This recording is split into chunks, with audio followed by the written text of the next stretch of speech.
You're listening to the Trailblazers Podcast, episode 84, with Dr. Clarence Lee Jr.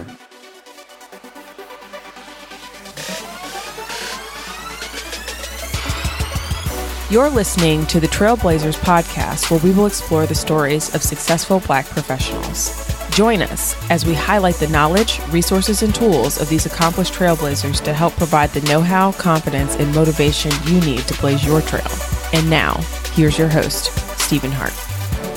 Hey Blazer Nation, what's up? It's Stephen Hart here. I'm recording this welcome message pretty late for my team on a Friday night out in Anaheim, California. I just finished up an amazing week here attending Podcast Movement. And I first want to start this off by thanking everyone that shared a message of support, said a prayer, and just reached out and encouraged me stepping into this past week here. One of my goals for this year was to deliver my very first public speech. I did so at Podcast Movement. I spoke on the topic of branding, marketing, and growing your amazing podcast while still working a full-time job. The room was packed. Solid. Before I got on stage, there was not a single seat left open. People were sitting on the floor and standing across the back of the room. Guys, this was me over the past month, 100% removed from my comfort zone, 100% living in my fear and saying I was going to do it anyway, right? I made a decision to give everything I had in me to serving anyone who was going to walk into that room last Thursday morning, and I was not prepared.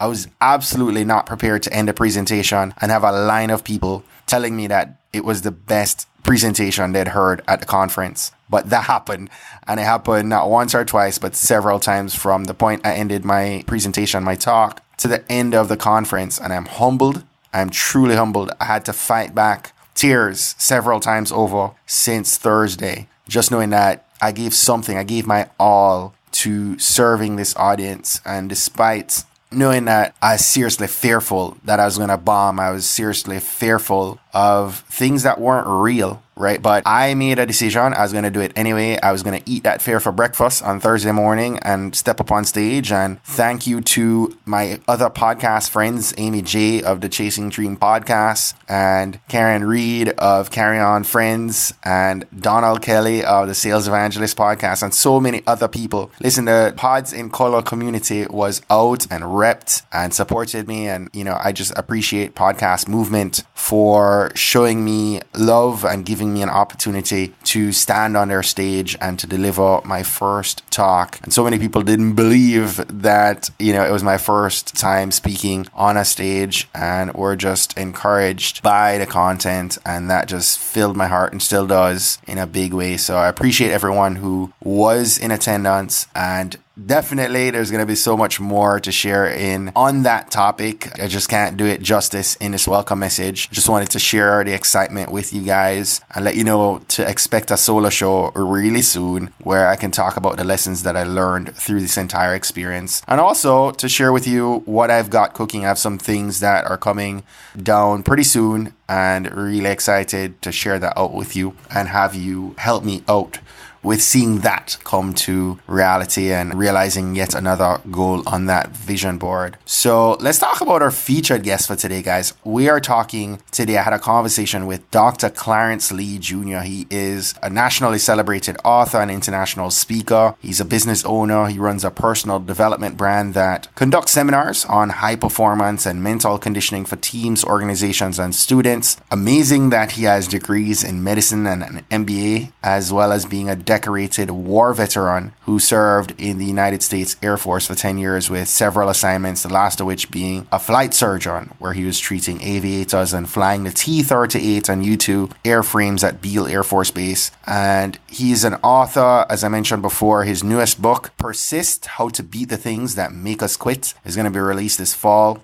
And we also share a common honor. We were both recipients of the Black Enterprise Modern Man Award. We are both recipients in the 2016 class. And so let's go ahead, guys. Blazer Nation, share this up. Hit share in your podcast app. Tell your community that there is an amazing story that they need to hear about Dr. Clarence Lee Jr. Hit me up on Twitter or Instagram after you've had a chance to listen to today's episode. Let me know what you enjoyed most about the content and about the message and the inspiration and the wisdom that you took away. Our handle on social is at TBPod. And with that said, let's dive into today's episode and hear some nuggets of wisdom from Dr. Clarence Lee Jr. Enjoy. Clarence, welcome and thank you for being our featured trailblazer today, brother. Thank you. Thank you for having me on. I am excited to share with the Trailblazer community. That's real. That's what I'm talking about. I first became aware of you and your platform. We were actually both, I believe, 2016 inductees into the Black Enterprise Modern Men. And, just really excited to be able to share your story and encourage some of the other brothers in our community with some of your wisdom today, right? Yeah, I remember us connecting. I didn't get to see you at that event, but hopefully we'll connect at one soon. Absolutely. So, I don't know much about your backstory. Where did you actually grow up? So I'm originally from Kansas City, Missouri. I grew up a lot of places, actually. Moved around quite a bit. My dad was in the military.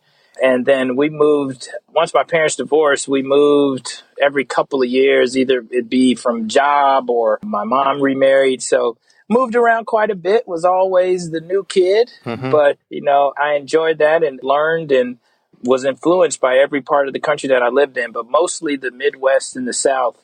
That's where I was raised. So was your dad in the Air Force as well? My dad was a Marine, actually. Wow. He told me to go Air Force. But really? My dad was a Marine. Wow. So, growing up and having all the experiences you did being in different places, was there anything that you think you were born to do? That you really were inspired by at an early age? Yeah, just, connecting with people, honestly. I realized that was a talent of mine very, very early. And it was something that I think I developed actually out of necessity, because being a new kid all the time, you didn't really have, if I weren't able to go up and talk to somebody, I wouldn't have had any friends. And so I learned really early just being open and nice and smiling. And it was easy for me to make friends. And so I just grew a passion for people and connecting with people. In all these different places, is there anyone that's memorable to you that was influential in your life growing up? I would say all of them. If I had to pick one place, oh my goodness. If I had to pick one spot, I'd probably just highlight Memphis, Tennessee. I did high school in Memphis, and most of my high school buddies are there now. But I'd probably say Memphis for a few reasons. But one, it was a really, really segregated town. And being the place where Dr. King was killed, and I just saw a huge chiasm between where people lived in the city. And I was fortunate enough to go to a school that wasn't in my neighborhood. And so I went to a majority school, and I was one of the few there. And I'll probably say that shaped me a lot as far as my ability just to reach across lines and make amends with people and just try to see what was common in between everybody. And so that's I'd probably say that's the place that shaped me the most, my personality the most, just being a people person and being able to fit in with whoever I was around. Right.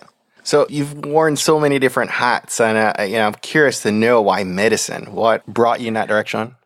Yeah, so my mom was a nurse, so she introduced me to medicine really, really early. And that's one of the things that I push in a lot of my messages is she found me a mentor, actually a brother. He's a surgeon, a general surgeon, Dr. Moncure. I'll never forget him. She introduced me to him at 17, and I was scrubbing in on surgeries at 17. So he took me under his wing, let me into his OR, treated me like I belonged there. And so since the age of 17, I knew I was going to do medicine.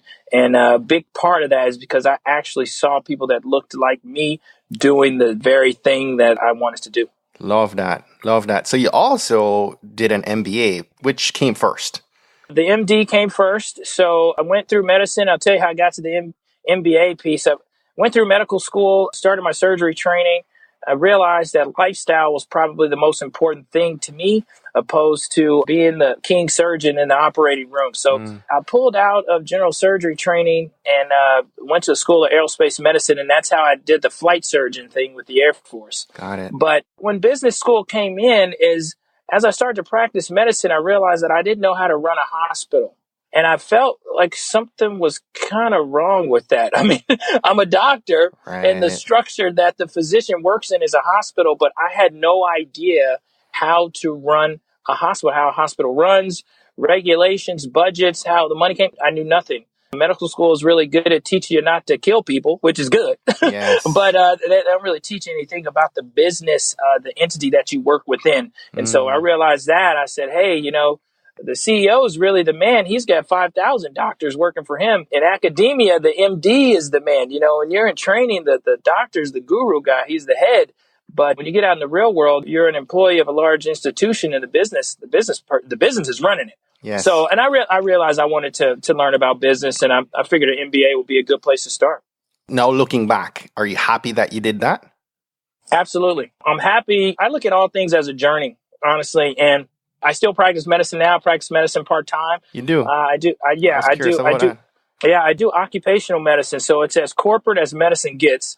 So I work with large employers, and I try to keep their workers' comp costs down. So a lot of these large employers, they're self-insured. They don't need an insurance company to pay the bill. They make so much money they can pay cash for their healthcare expense of their employees. So long story short, healthcare is a budget line for them. And so having a provider that understands numbers and can talk, dollars and cents with them, they really value that. So that's what I do now. So I absolutely, I think everything's a part of the journey. I love having the MD. I love being a physician.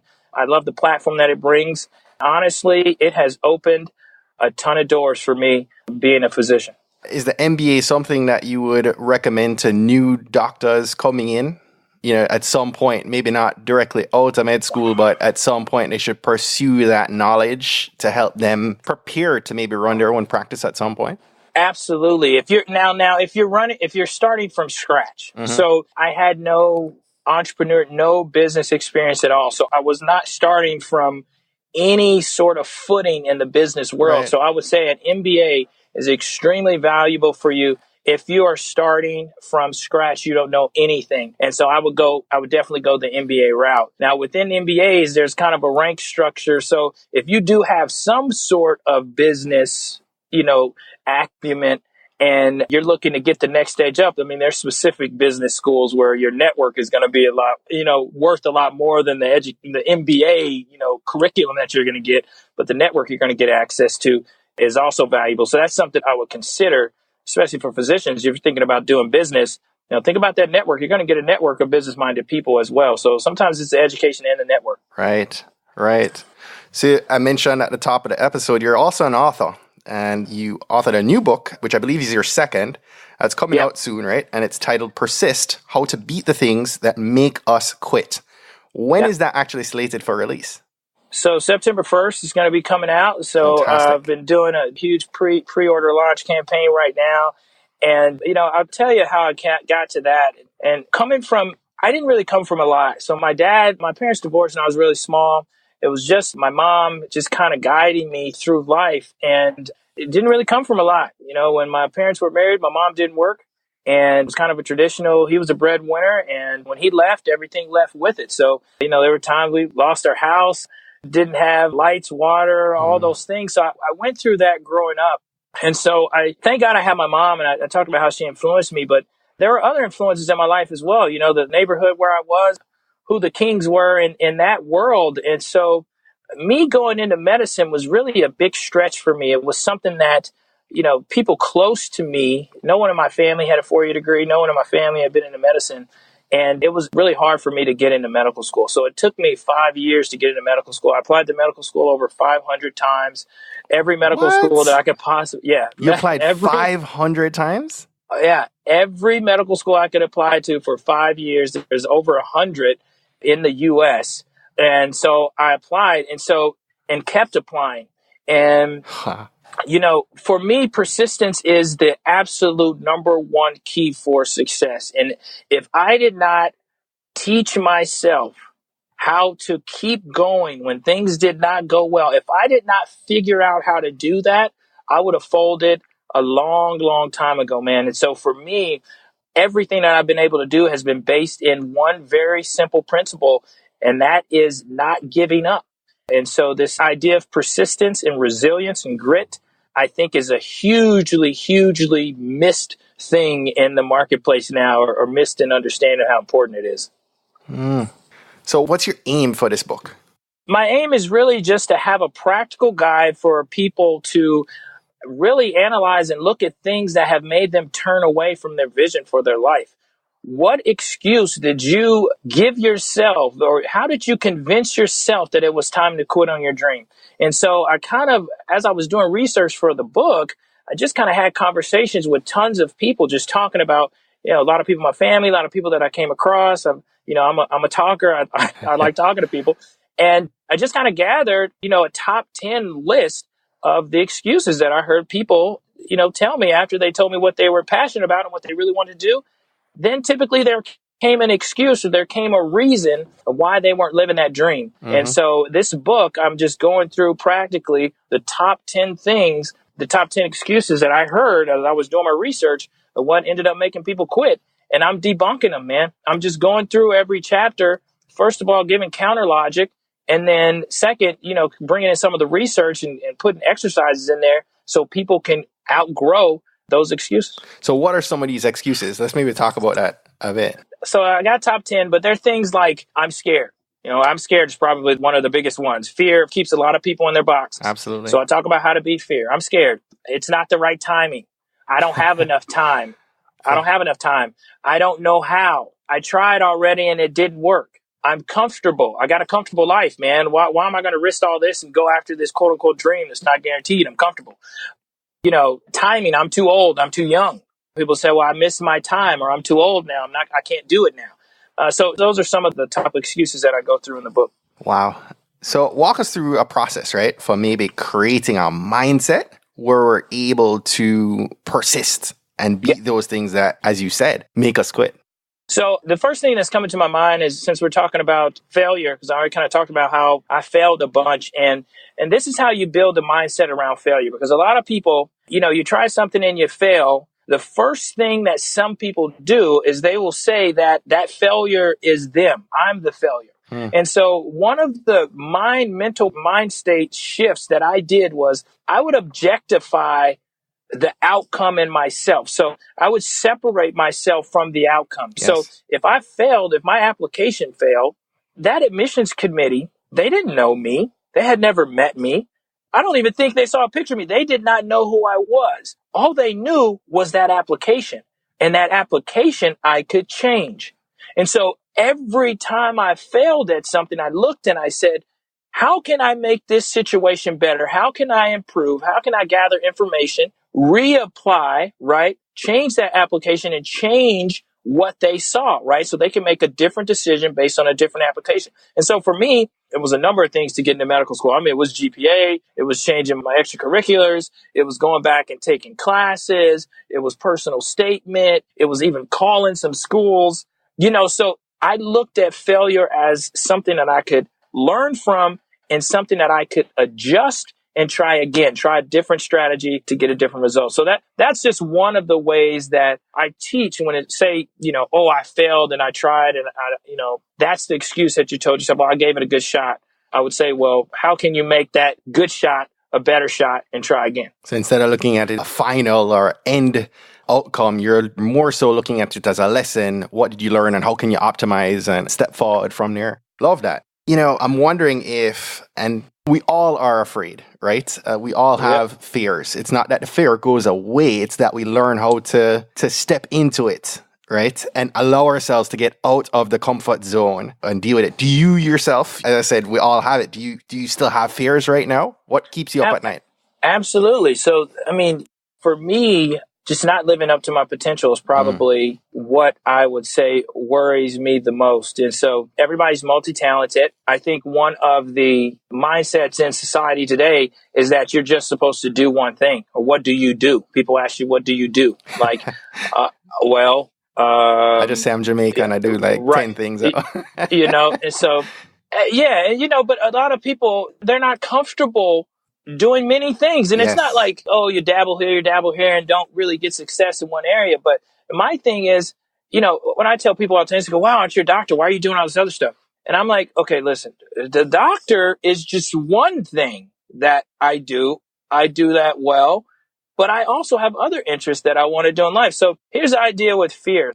I say to myself, the very things, and I'm trying to figure out where I heard this from. Actually, I think the first time I read this was in Tim Ferriss's 4-Hour Work Week book. But it was this idea of, the things that you're afraid of, those are actually the things that you need to do.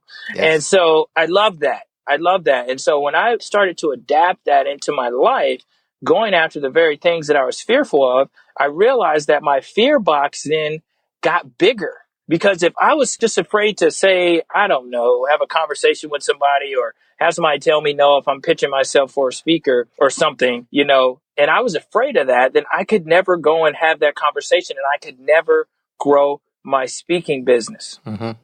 So it's either, it's either man up and face that fear and go ahead and feel that gut-wrenching, anxiety-provoking situation. You go ahead and get it out of the way, because the second time, you don't have that same reaction. You're not as scared. The first time you go in the conversation, it hurts. You might sweat. You might feel real bad, but you gain strength, right? You gain resilience and you're able to go back and do it again. And so, the first time I went on live TV, I was afraid. Now I go on once a month, man, and it's like, I don't even think twice about it. Same thing in the Air Force, man. When I first learned how to fly jets, I was so afraid of acceleration and all of the maneuvers. But the first time I flew 2 times in one day, I had no fear, because I had already been up once that day. And then we took off again. And, you build this tolerance. And so, I just think with fear, man, you got to seek what you fear and you have to crush that fear box, man. You can't live in it your whole life. Love that. So let's make that practical, right? So what are some daily actions that you take that maybe some of the people listening right now can take to build confidence and be a reminder for them that it's okay and it's necessary to push ahead? The first thing I would say is risk rejection. So in any area of your life where you're pitching something or you have to sell something or you have to tolerate some sense of rejection. And so the easiest thing for me was, sales calls.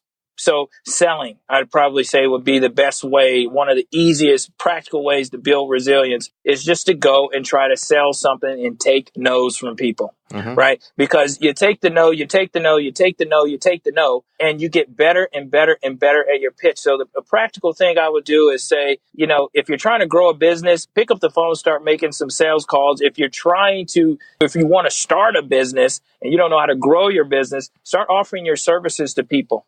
Just start offering it to them and risking that rejection. So once you start to fear less, fear rejection less, you open the doors for your destiny, I feel. And also, too, as you do that, every objection you hear, you're understanding, again, you're learning how to optimize your pitch the next time you deliver and try to pitch, right? And absolutely. It just gets easier every single time. And I love that. At the end of the day, why are you trying to help people in this way? How will it make their lives better? So for me, man, my biggest pain in life, in the world that I see, is when I interact with somebody that is not living their vision or that is not actualizing their fullest potential. And this is not what I think they can do or what I know they can do. The most pain is when that individual expresses that they know they can do more, but they've accepted less for their life. And so for me, growing up in the environment that I grew up in, didn't grow up with a lot of money, drugs. I saw everything that you see in R-rated movies. I saw all of that by 5 or 6, man. Wow. And so the reason I say that is because I want people to have a context of where I'm coming from. So it's like, for me to say I wanted to be anything more than what I saw was massive. And so for me to see the spectrum, how far I've come, and then to see someone else accepting or compromising in their life, it's painful. And so it's my mission. And I feel like that's why I've been put on this earth, is to help people see who they really are, see what's really possible for their life, and then give them the tools that they're going to need to make that happen. Absolutely. And with that said, you're a dad of 3 kids. Yeah. And as a father as well, I have 2. How do we teach these principles to our kids? I would say the first thing that comes to my mind is I read a book. I think the book is named Grit Grit's the name of the book. It's an amazing book. The researcher in the book, she talked about this idea of having your children do a hard thing. And I loved it because for me, without knowing what I was actually doing, for me, the hard thing was teaching myself how to play basketball. So basketball in the neighborhood was what you look. If you wanted to be somebody, you needed to know how to hoop. It was instant street cred if you could hoop. And so I wanted to be a basketball player because that's who was the man where I grew up. And so, but basketball didn't come natural to me. I was small. I was little. I played in college. I was one of the smallest guys on the team. So I really had to work hard at it. And so this was something that, for me, it didn't come natural at all. And so every day I had to go and shoot, and dribble, shoot, play. And I eventually got to where I could play at a competitive level. And so I think with children, they can't just hover toward what they're good at because they're not going to get the skills of grit and resilience and persistence that it's going to take when they run up against something hard. Mm-hmm. So I say start training them early when they're young. Make them or convince them in however parental way that you feel is okay to choose to do something hard, whether that be, play an instrument. My wife played an instrument. My wife plays two instruments. She plays the guitar and the clarinet. For me, it was basketball. So whatever it is, pick a hard thing and let them struggle and go through that hard thing and see what hard work can get them. And so, I would say that you're trying to do with your three?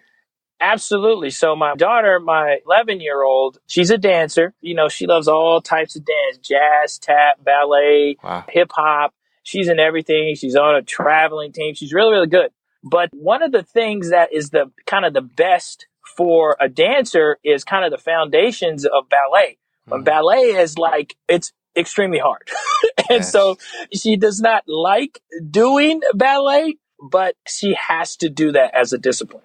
Right. So that's her hard thing. And my two boys, they're too young. I got 2 and 1. I haven't got a hold of them yet, but it's coming for them. I hear you.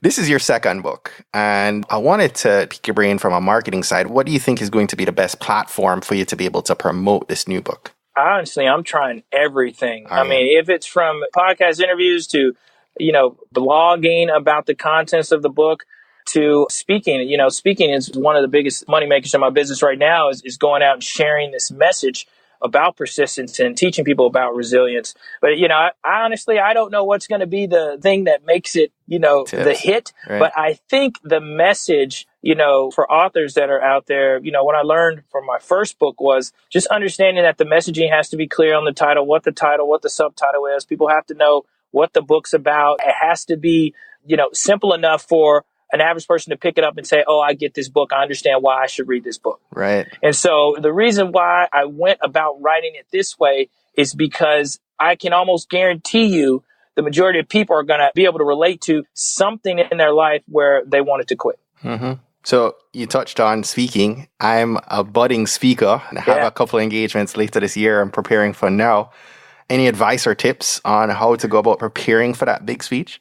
Yes, I would say the one thing, which is probably the most cliche advice, but I did not learn to actually do this until I have been speaking for probably about 5 years. Wow. And that is be yourself. Yes. I cannot stand on the soapbox enough. If somebody brings you in to speak, they want to see you. They don't want to see some polished, I think this is what I should say. I heard this speaker say it this way, or this was a good story. That is not what they want. They want to see you. So if you're a speaker, you're getting ready to go into the speaking business, the best thing you could do is show your complete self and be comfortable with yourself. And so for me, I'll give you an easy, practical way. When I first started speaking, the very first speech I gave, no, actually not the first, the second speech I gave, I showed up in my white coat.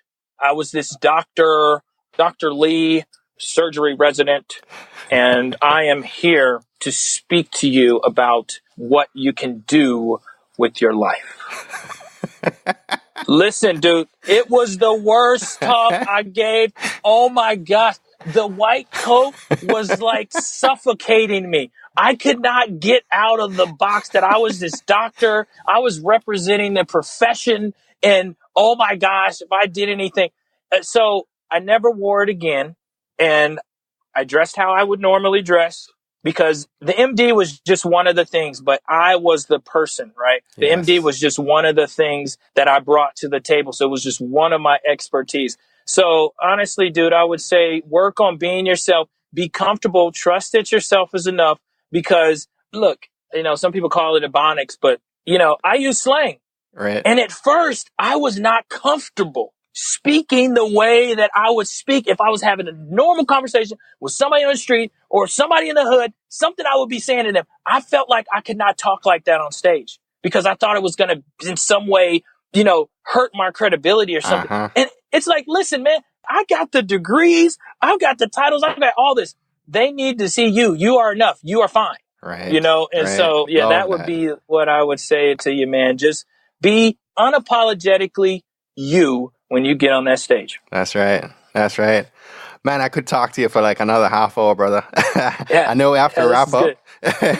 But, we love to have all our trailblazers. And, I want to invite you to share one action that everyone listening and jumping off this episode right now should do this week to begin to help them to blaze their trail.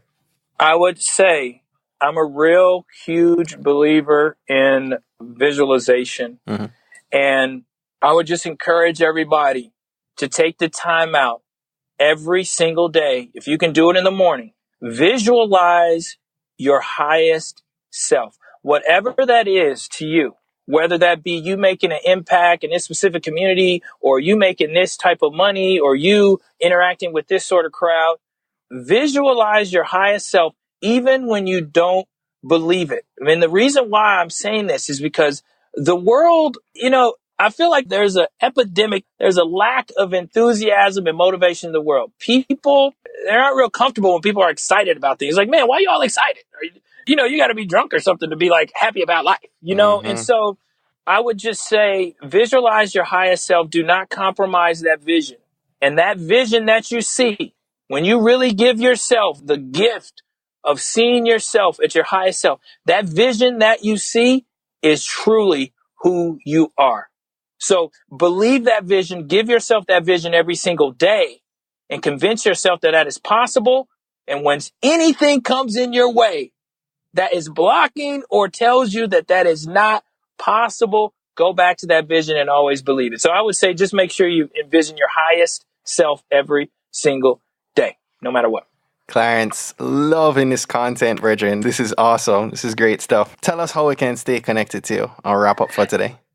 Yeah, so my website's ClarenceLeeJr.com. So you can check me out there. If folks are interested in hearing more about the book, I've got some great bonuses. If you want to pre-order the book, I've got a companion course and I'm giving away with it. Tons of bonuses. So if you want to get information about the book, just go to ClarenceLeeJr.com/persist and you can learn about the book and connect with me there.